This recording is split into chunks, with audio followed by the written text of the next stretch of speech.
आज आपण पुण्यातील अत्यंत प्रसिद्ध आणि ऐतिहासिक वारसा असलेल्या आगा खान पॅलेसबद्दल सविस्तर माहिती जाणून घेणार आहोत.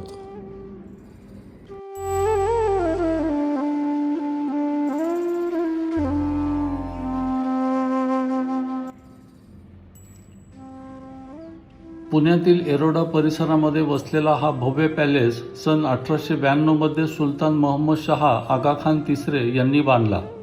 त्यावेळी महाराष्ट्रात दुष्काळ पडला होता आणि हजारो लोक बेरोजगार झाले होते.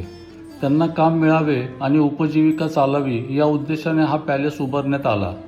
त्यामुळे हा पॅलेस मानवतेचा आणि समाजसेवेचं एक उत्तम उदाहरण आहे.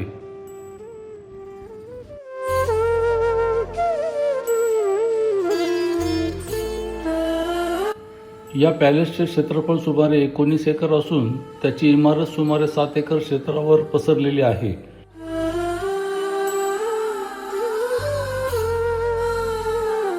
इटालियन शैलीतील वास्तुकला, मोठमोठे कमानीदार दरवाजे, उंच छत आणि प्रशस्त गार्डन यामुळे हा पॅलेस अत्यंत आकर्षक दिसतो.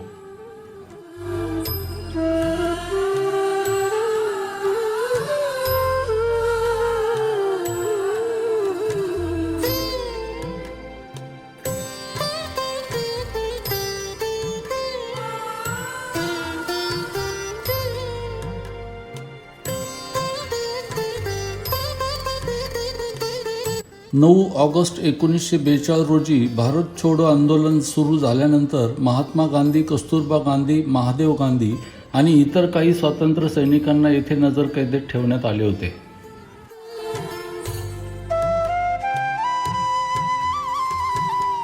दुर्दैवाने महादेव देसाई यांचे निधन 1942 मध्ये आणि कस्तुरबा गांधी यांचे निधन 1944 मध्ये याच ठिकाणी झाले. आज त्यांच्या समाधी येथेच आहेत आणि त्या ठिकाणी भेट दिल्यानंतर इतिहासाची जाणीव प्रकर्षाने होते.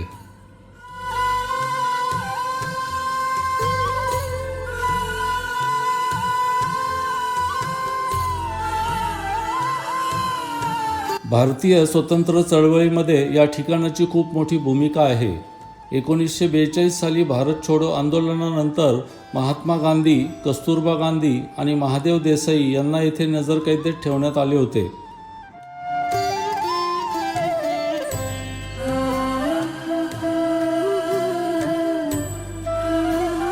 या पॅलेसमध्ये आज गांधी स्मारक संग्रहालय आहे. येथे गांधीजींचे कपडे, चष्मा, पत्रव्यवहार, फोटो आणि त्यांच्याशी संबंधित अनेक वस्तू जतन करून ठेवण्यात आल्या आहेत. येथे फिरताना आपण गांधीजींच्या साधेपणाचा आणि विचारांचा अनुभव घेऊ शकतो.